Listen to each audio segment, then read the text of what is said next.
जय माता रानी की।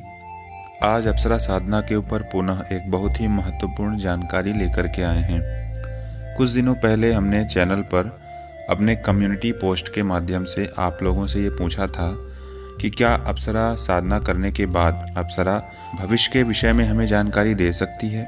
आज इस वीडियो के माध्यम से हम इसी के विषय में जानकारी देंगे। सबसे पहली बात, अप्सरा साधना के बारे में जितनी भी जानकारी दी जाती है वह कम ही लगती है।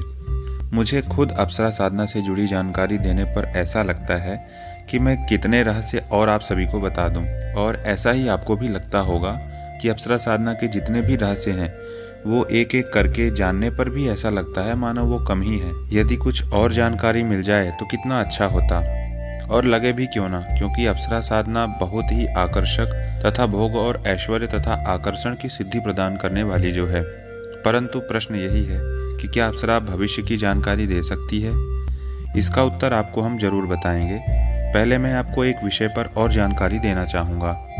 मैं एक ऐसे बाबा जी के बारे में जानता हूँ जो किसी के बारे में भी उसका भूतकाल बता देते हैं, और वह एक सिद्ध हनुमान जी के मंदिर में मंगलवार और शनिवार के दिन मंदिर में बैठते हैं। दूर दूर से कई लोग इन दिनों में वहां पर अपनी समस्याओं को लेकर के आते रहते हैं, और मुख्य रूप से वो बाबा जी उनके भूतकाल के विषय में ही उनको बताते हैं।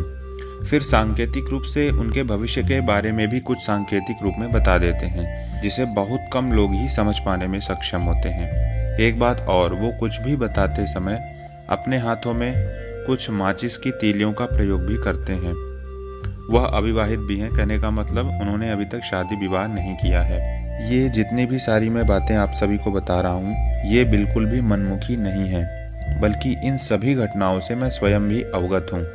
क्योंकि कुछ ऐसी भी बातें होती हैं जिन्हें वीडियो के माध्यम से बताना उचित नहीं होता है, इसलिए मैं आपको वो सारी चीज़ें और भी नहीं बता सकता हूँ कि मैं उनको कैसे जानता हूँ।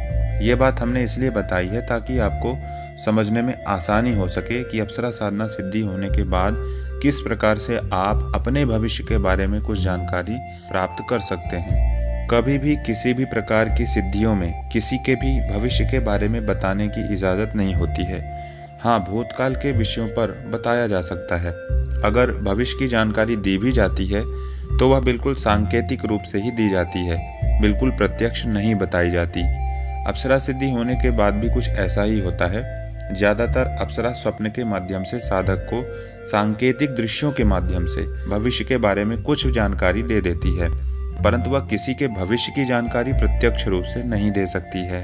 अगर अप्सरा अपनी प्रबल शक्ति का प्रयोग करके किसी के भविष्य को देख भी लेती है, फिर भी वह उसकी जानकारी साधक को नहीं देती है, क्योंकि ऐसा करने पर विधाता ब्रह्मा जी का नियम टूट जाएगा, जो कि किसी भी तरह से होना ही नहीं चाहिए।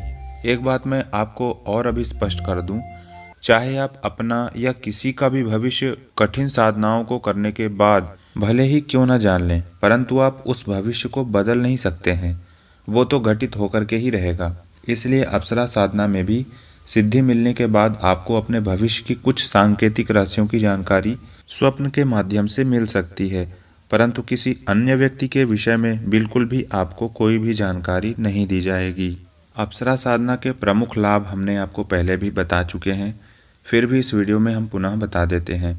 अप्सरा साधना करने के बाद आपके अंदर आकर्षण शक्ति बढ़ जाती है, आपके कार्य क्षेत्र में धन लाभ होने लगता है, मन में उमंगता का अनुभव भी होने लगता है, आप आरोग्यता की प्राप्ति भी कर लेते हैं, अर्थात आप बीमार नहीं होते। अप्सरा प्रत्यक्ष सिद्धि मिल जाने पर आप कई दैवी राशियों को जान पाएंगे, और उसके माध्यम से आप बहुत कुछ प्राप्त कर सकते हैं। परंतु यह सब अप्सरा साधना में प्रचंड जाप करने पर ही अप्सरा प्रत्यक्षीकरण होने के बाद प्राप्त हो सकता है, जिसके बाद ही आप एक अलौकिक वांग्मय को प्राप्त कर पाएंगे। आशा है यह जानकारी आपको महत्वपूर्ण लगी होगी।